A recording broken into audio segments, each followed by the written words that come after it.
Ari, Denise, Zakoze, Skyze, Masai Jena, Anina, Tiffany. Good afternoon, ladies and gentlemen.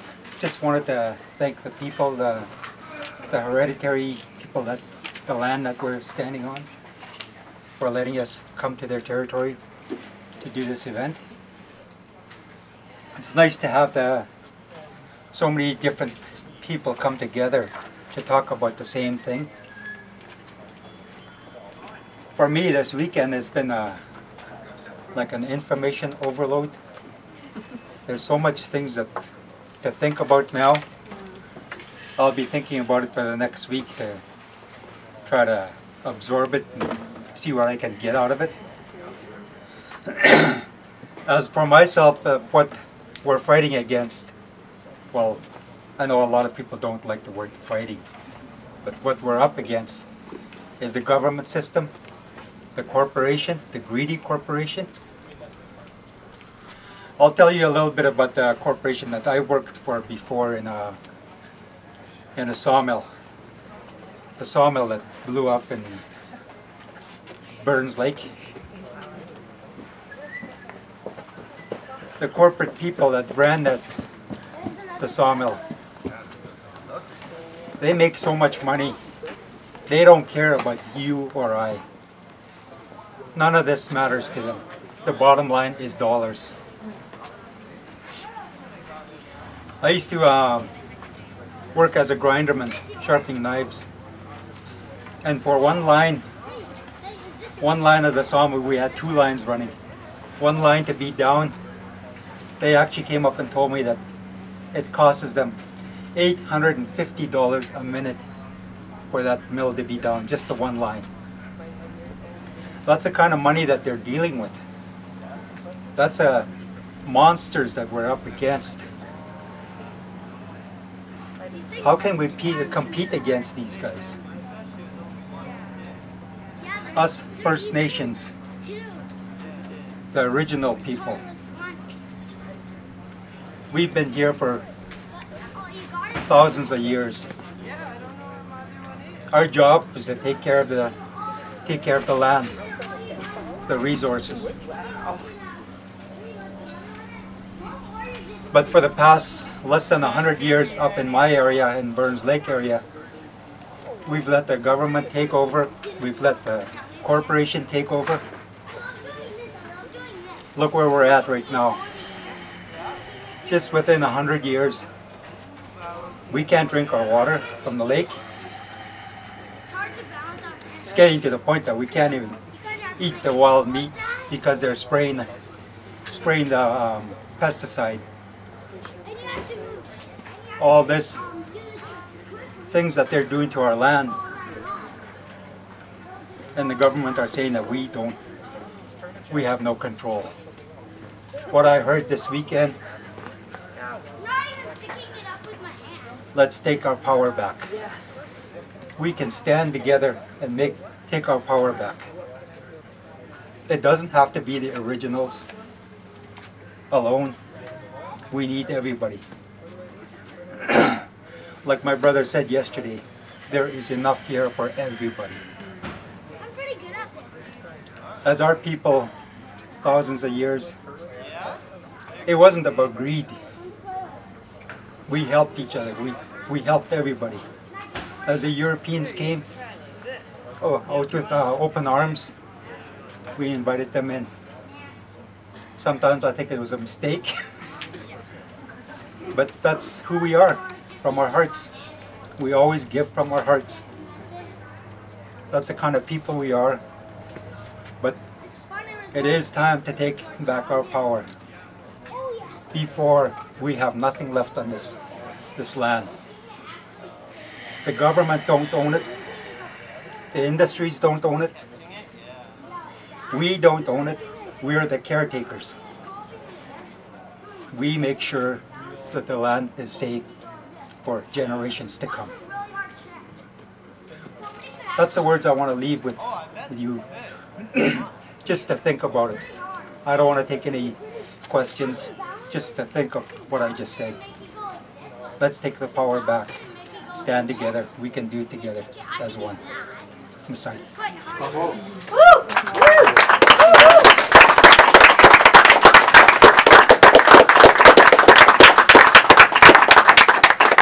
You know, as I was listening to Cal, I was trying to think about what I would be sharing with you guys, and all I could think was a ceremony I did by myself. It was a medicine wheel ceremony to sort of get some guidance as to what I should be doing.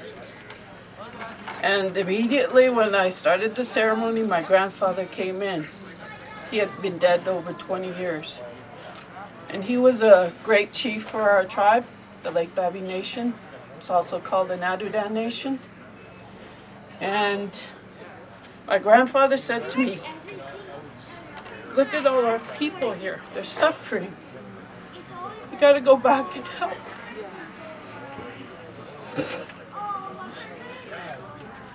So, after talking to my father, my grandfather, Dominic West, he was a great healer and a leader and a teacher and a healer.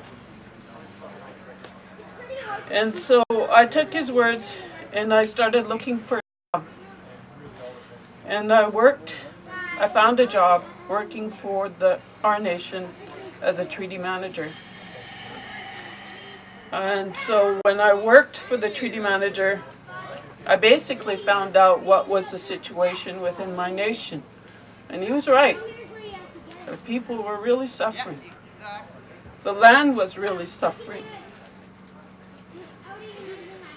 So I started taking it upon myself to fix this, or find a way to fix this mess we were in.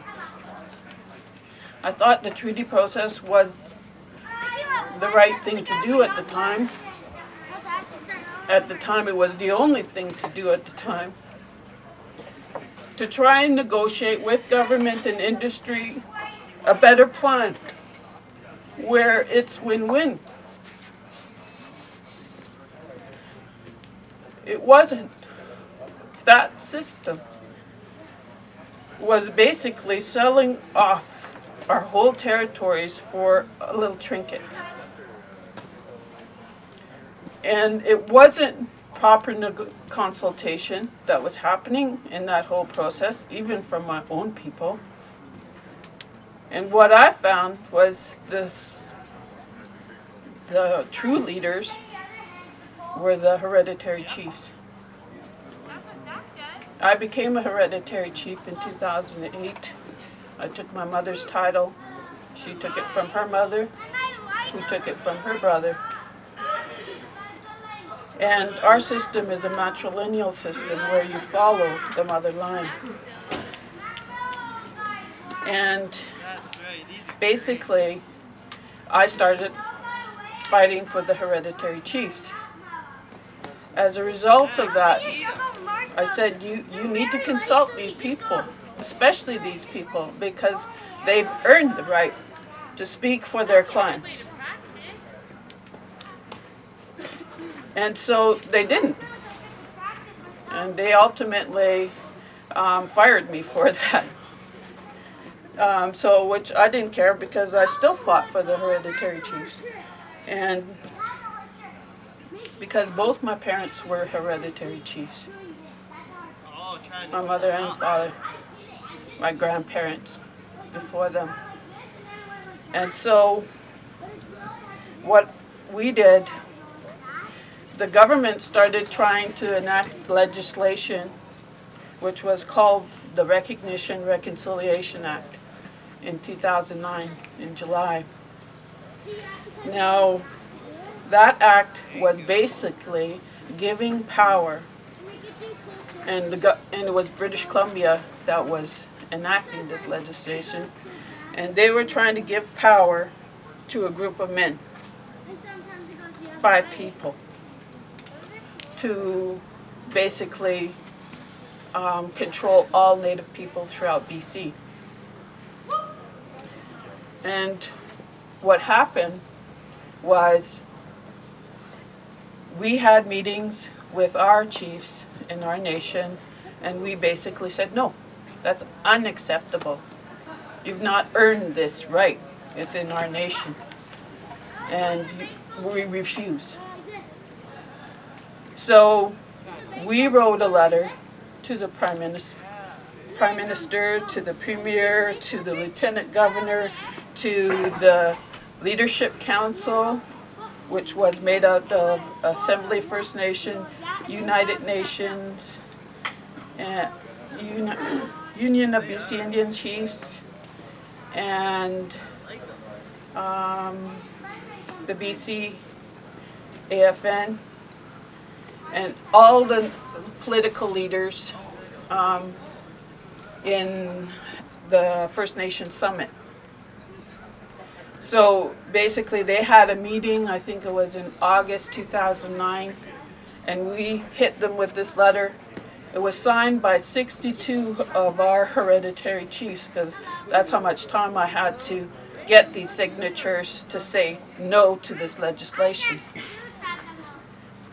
And we also stated in that letter that Chief and Council had no authority or jurisdiction to talk about the lands.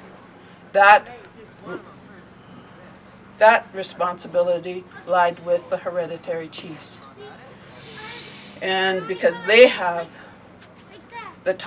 they are the proper title holders, and they have the proper right to deal with matters within our nation and within our territories. So we gave notice to everybody and said, no, we are the proper people to be dealing with in these matters regarding our natural resources and our lands. And that is what I keep asserting in every meeting. And so the Chief and Council, and we gave it to them too, to our Lake Baby Nation Chief and Council. At the same time, we gave it to the Summit. The Summit is an organization that is for all the political chiefs, the band council chiefs. And basically, and there was some hereditaries in that group too. And so we just basically gave them all notice and said, no, we are not in favor of this legislation. You have no authority to be doing this, first of all. You have not gotten proper title to this land to be doing that. So they all said, so what happened with that legislation? It was squashed. And so then what they did, they stuck in the back door and started forming committees to start gaining control over. There was a committee for mining, education, health, forestry, you know, everything. And so they started trying to gain control through these committees and in enforcing their policies. So I found that really interesting. And right now what they're trying to do with our health is they're trying to develop a health governance act, which they're saying they're consulting with people about it, and they're not.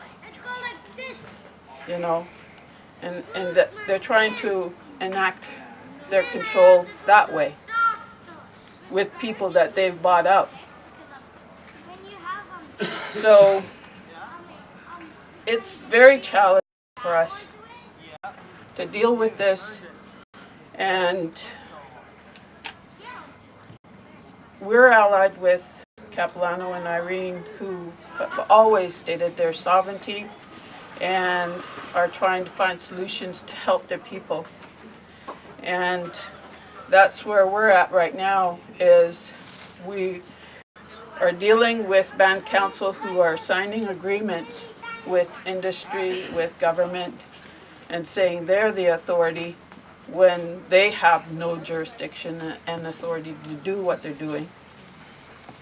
And I keep reminding them of that fact, because they signed a forestry agreement, they signed an MOU with the mining company, and And this they do behind closed doors, without the proper people at the table.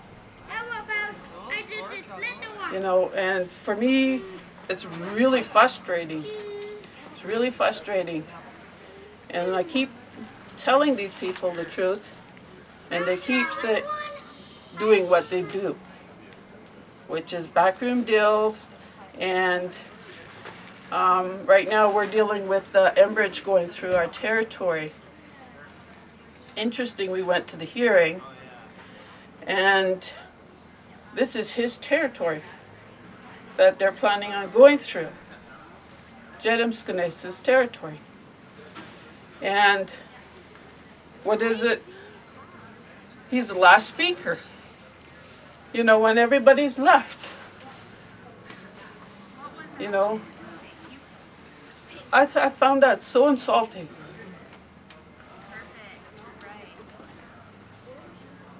He basically said, no, you cannot put this pipeline through. And basically they asked him when he took a tour with them, how much can we pay you for damaging your lake?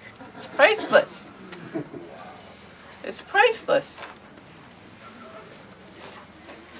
You know, so the mentality of the people in control right now, it's unfathomable. I mean, I just can't understand how corrupt they can be and manipulative they can be to get what they want.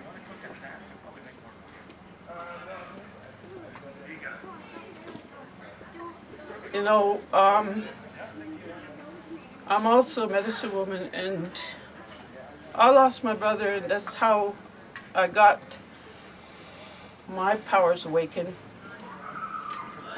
He died of a drug overdose, and I cried and cried for 6 months. Couldn't get over his death. And then he came to me and he said, I'm okay where I am. Marianne, stop hurting yourself. I know that once you die, you go somewhere. You're still alive. Your spirit still exists. And I know my ancestors are there helping us and empowering us to make these positive changes that are needed right now. And I even seen that recently with my own cousin, who was so indoctrinated and programmed by the current legal system and what you were talking about. She woke up, just like one trip to Peru and seeing a shaman there, she woke up.